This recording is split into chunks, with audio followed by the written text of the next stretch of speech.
What is going on out there in Pimpy's Nation? Welcome back. Hey, look it. So again, I've been reading like a madman, like I always do, just trying to find some kind of any kind of proof that something's about to happen.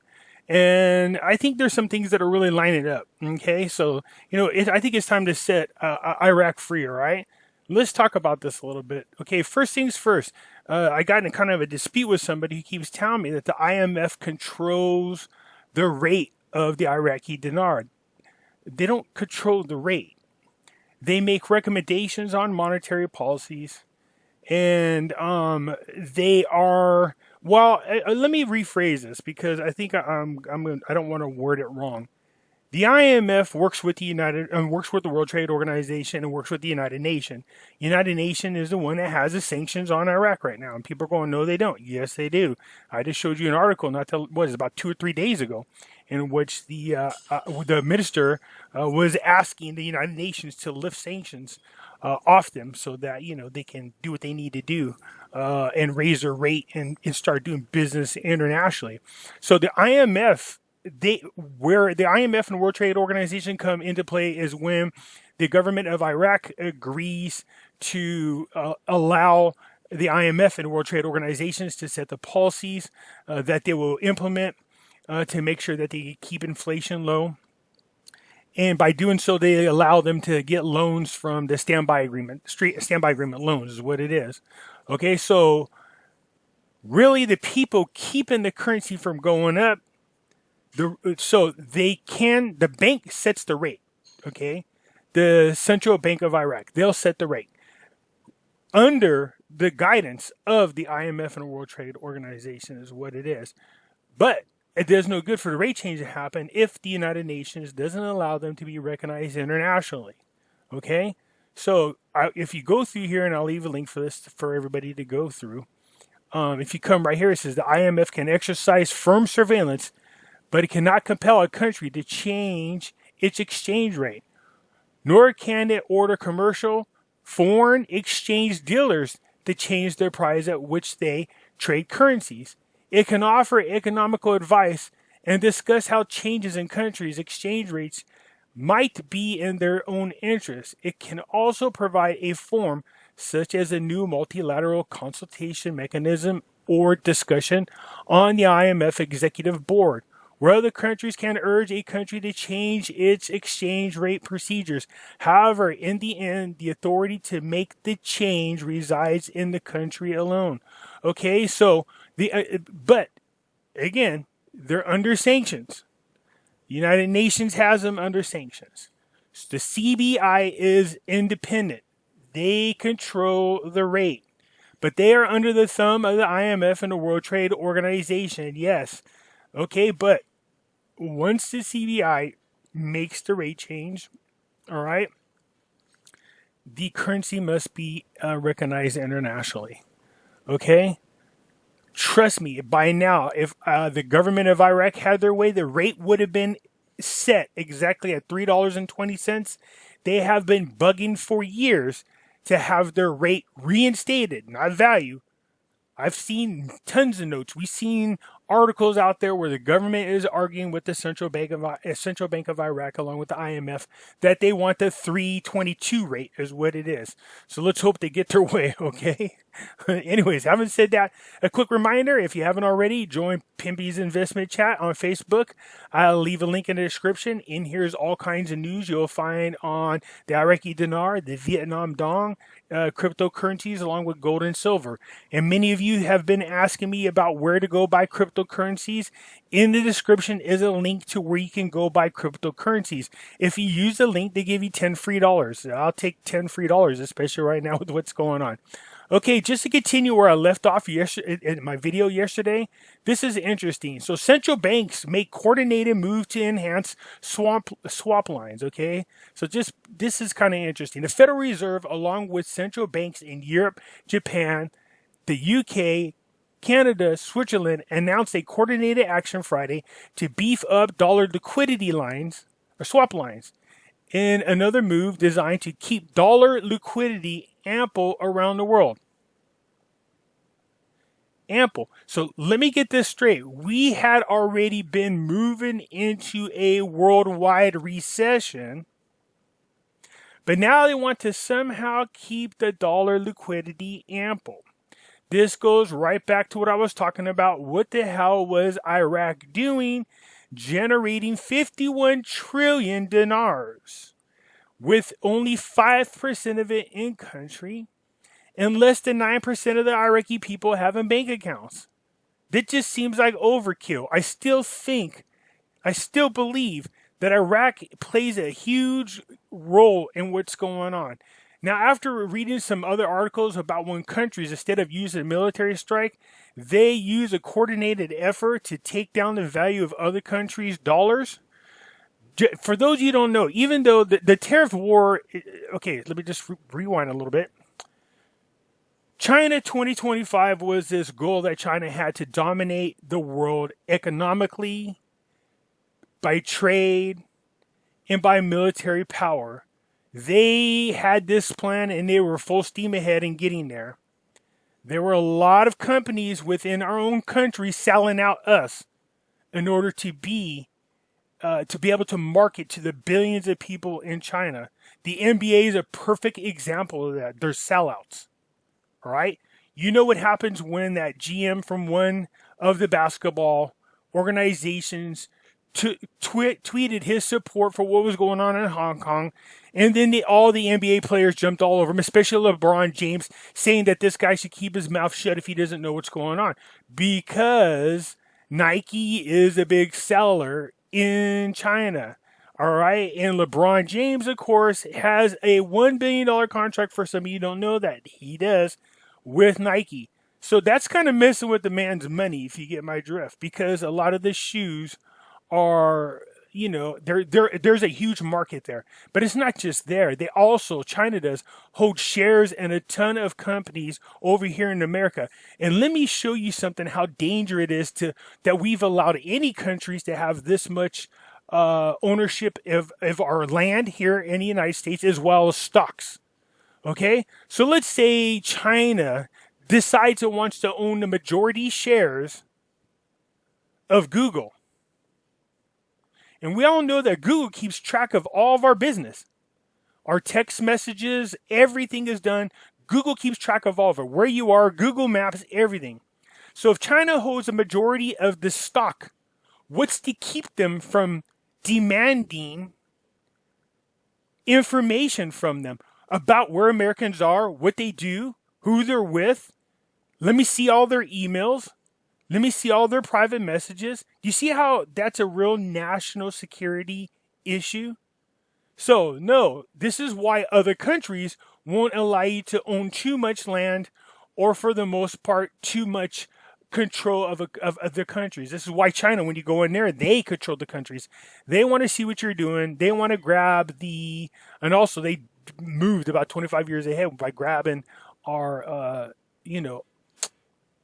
intelligent property. Okay. So anyways, nonetheless, I just think this is interesting that these countries are now trying to figure out how to become more liquid. Okay. Swap lines serve as an important liquidity backstop to ease strains on global funding markets, thereby helping to mitigate the effects of such strains on the supply of credit to households, businesses, both domestic and abroad. So again, I still can't help but feel that somehow Iraq is tied into this, and I can't figure out how or why. We know that the reserve dollar is the United States dollar. We know this. I also showed you guys in the video that there's a thing called the Exchange Stability Fund. If each country has this, to kickstart their economies, it wouldn't surprise me that they go ahead and make the rate change just so people can have a lot of money, digitally, of course. And it really gives a huge boost to the economy, at least the appearance of a boost, so they can try to get back on track. Okay? Anyways, that's just my opinion. As a matter of fact, look over here. The United Arab Emirates approves an additional stimulus package worth 16 billion dirhams. Okay? So it's about 4.36 billion. And what are they doing this for? Because, and this is happening in all countries. Again, I don't understand how these people can offer any stimulus. Sure, it puts you in debt. But you get to the point where the dollar has no value. So what? I mean, they're just again, fiat currency is crap. It really is. It has zero value. This is where precious metals come in, not cryptocurrencies. Although, again, I will reiterate that there is an opportunity, a window, because I agree with Trump. Once we get out of this coronavirus thing, our economy is going to slingshot, in my opinion. All right. And cryptocurrencies are one of those ones that's going to go on a major run, especially with Bitcoin having taken place in May. There's still time for a rebound. Trump thinks we're going to be out of this by April. Well, one of the things you could do is just change the rate of the Iraqi dinar. We know people are holding it, including countries everywhere. You could give the appearance of a stimulated economy, and, we'll see what happens. That's just my opinion, okay? So the fact that countries everywhere are doing some type of stimulus package, I think that's just to keep people from rioting and losing their freaking mind. Not only over the coronavirus, this is to hide the problems about the economical crash that's happened worldwide. They're just now going to use the coronavirus as an excuse, okay? Anyways, let's move on. So here's another example. Ministry of Trade. We need cash to rebuild the grain stocks.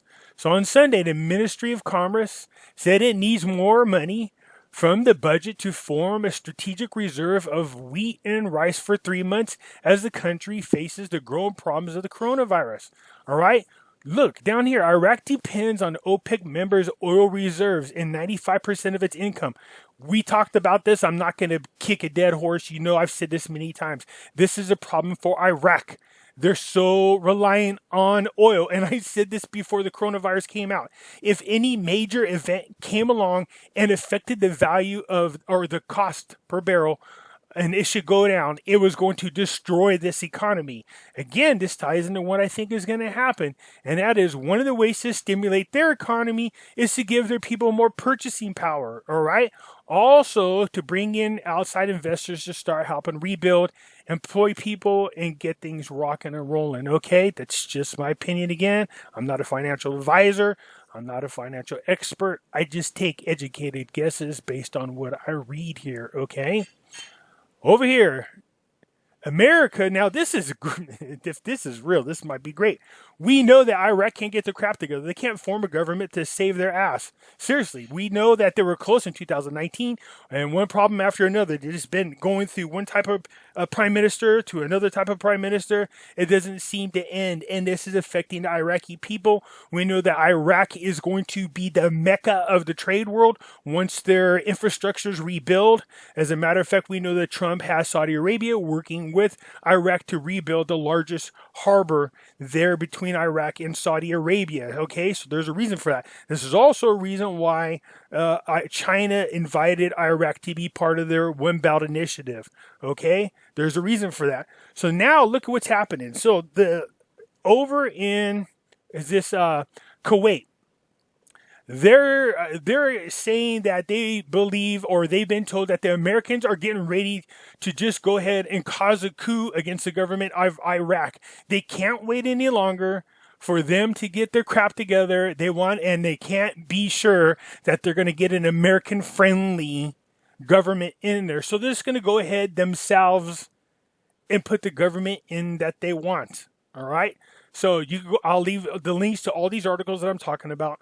And then you can see for yourself, all right? So the prime minister loyal to them. So, okay, anyways, like I said, look at it. She pointed out that the political structure that exists in Iraq does not allow the Americans to have the prime minister loyal to them. We know this. We know that the largest voting bloc in the parliamentary is Iranian-backed politicians. They're friendly to Iran, okay? So the Iraq side, no, we're not going to tolerate this. Let's see if this is true. I'm curious to see if this does play out. And now, having said that, an economist explains the possibility of Iraq to maintain the dollar exchange rate. On Sunday, the economist said that the central bank has reserves that enable it to maintain the dollar exchange rate for a certain period, pointing out that the demand on the dollar will be greater if the world cannot control the coronavirus in the second quarter of the year. Okay, so where are we at? He added that Iraq's reserves decreased, or revenues decreased due to the low price of oil, and it was possible that the Ministry of Finance and the central bank could not finance the amount of the dollar required in local environments, but not for the current period. Okay, we know how they can afford to do this, don't we? Why don't they just increase their purchasing power? I think what's going to happen is if this coronavirus thing keeps going on, it's going to get Iraq to the point where, look, the United States is going to go in there, put the government that they want. They're going to get a government established. And they also know that it's going to take a while for the oil revenues to start rebounding and for them to really start building back up. To keep Iraq from just being decimated, man, they're really going to have to change their rate and give something back to the people. They're going to the United Nations would feel better and recognize them and take them off sanctions if they had a stable government in there, okay? So, I know a lot of people are saying that something's going to happen to the rate exchange by the end of this month. I've said it myself. It's just my feeling. Like I said, I had that same feeling last year with good reason because they had articles saying they were going to change the rate. Okay, and I said that in I showed you that in one of my videos.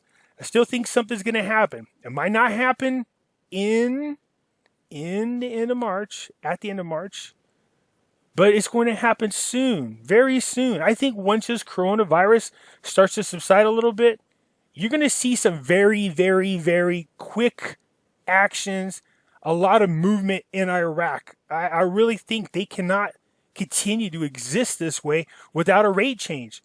Whether they get the reinstated 322 or whether I'm right and it's going to be somewhere around $1.34. Anyways, this coup would be a huge help. Not that I want anything dangerous, but look, we've said this many times. Iran has way too much influence over what's going on in Iraq, and they're using Iraq to suck off them as much money as possible to find a way to get around the sanctions that the United States has put on them. So putting in there an American-friendly government, period, would prevent that type of stuff from happening. This is what we need to bring peace to the Middle East. All right, if you agree with the coup, do you think we need that? Smash the thumbs up button. Don't forget to subscribe and let me know what you think. Peace.